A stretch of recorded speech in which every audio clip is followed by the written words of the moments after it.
بسم اللہ الرحمن الرحیم۔ السلام علیکم۔ غلام گردش کے ساتھ طاہر پرواز آپ کی خدمت میں حاضر ہے۔ مشترکہ حکومت تو تب بنے گی جب الیکشن ہوں گے۔ آپ کو علم ہوگا کہ جب نگران حکومت آئی تو اس کے ساتھ ہی یہ آوازیں بھی آنا شروع ہوئی کہ یہ نگران حکومت 90 دن کے لیے نہیں بلکہ یہ 3 سال تک چلے گی۔ تو بہرحال 90 دن سے زیادہ تو ہو چکے ہیں اس نگران حکومت کو۔ پنجاب کی نگران حکومت تو میرے خیال میں اس سے بھی زیادہ اس کو وقت مل چکا ہے۔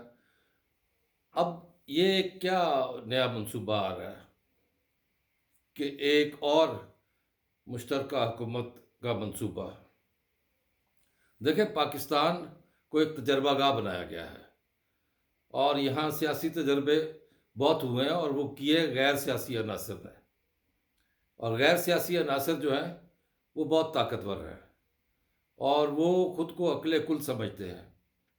پاکستان میں بنیادی طور پہ صورتحال یہ ہے کہ سامنے کوئی اور ہوتا ہے، پیچھے کوئی اور ہوتا ہے، اور ہم یہ دیکھتے آئے ہیں کہ جب بھی کبھی یہاں کوئی اصل حقیقی قیادت عوام کی آئی ہے، کیونکہ عوام کی قیادت جو ہے اس کے پیچھے عوام ہوتے ہیں، تو اس کو بالکل غیر روایتی انداز میں فارغ کیا گیا ہے۔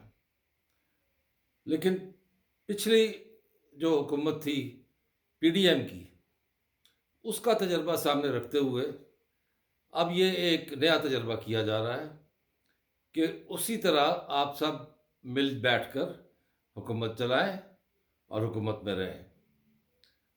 اب یہ کیا ممکن ہے؟ اس کے لیے کئی وجوہات ہیں۔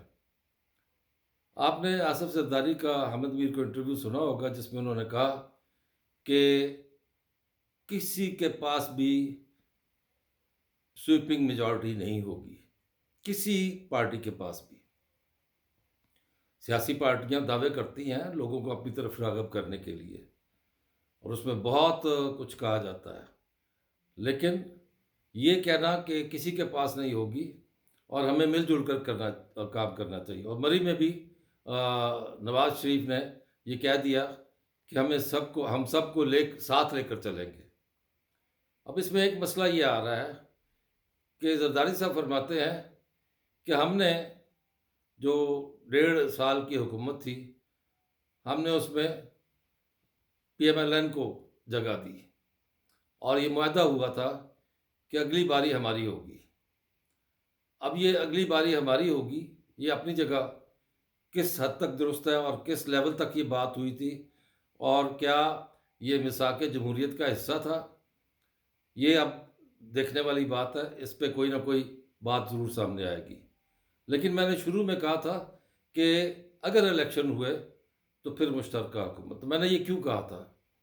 میں نے اس لیے کہا تھا کہ آپ نے اطہر من اللہ جو سپریم کورٹ کے جج ہیں، انہوں نے ایک بات کہی تھی کہ یہ 90 دن میں الیکشن نہیں ہوئے، اور اس میں جو پاکستان کے صدر، election commission, chief election commissioner, governor, یہ سب انہوں نے آئین کی خلاف ورزی کی ہے، اور عوام کو اس سلسلے میں اب عدالت کی طرف رجوع کرنا چاہیے۔ اس سلسلے میں ایک پٹیشن دائر ہو گئی ہے اور وہ صدر کے خلاف ہے۔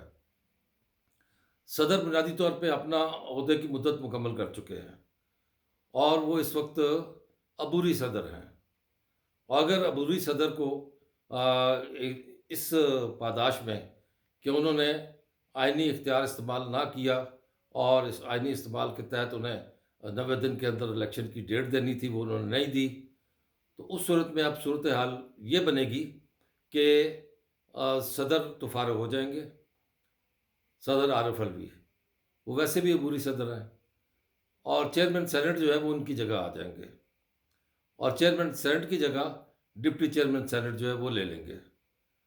اب یہ ساری صورتحال جب آپ سامنے رکھتے ہیں تو اس میں نظر آتا ہے کہ کچھ کہانی اور ہے۔ کہانی 8 فروری 2024 کی نہیں ہے، کیونکہ ایسے حالات، میں تو پہلے کئی دفعہ کہا ہے کہ ملک میں سیکیورٹی کے حالات بھی ہیں، اس قدر دہشت گردی کے واقعات ہو رہے ہیں ملک بھر میں کہ اور آئے دن ہمارے فوجی بھی اور عام شہری بھی اس کا نشانہ بن رہے ہیں۔ اب یہ صورتحال الیکشن جو قریب ہوں گے، مجھے نظر آتا ہے کہ اس میں تیزی آئے گی، کیونکہ ملک میں جب بدامنی پیدا ہوگی، ایسی صورتحال میں کیا ہوگا؟ رہی بات مشترکہ حکومت کی، تو مشترکہ حکومت میں ایک پارٹی اگر نہیں ہوگی تو وہ کیوں نہیں ہوگی؟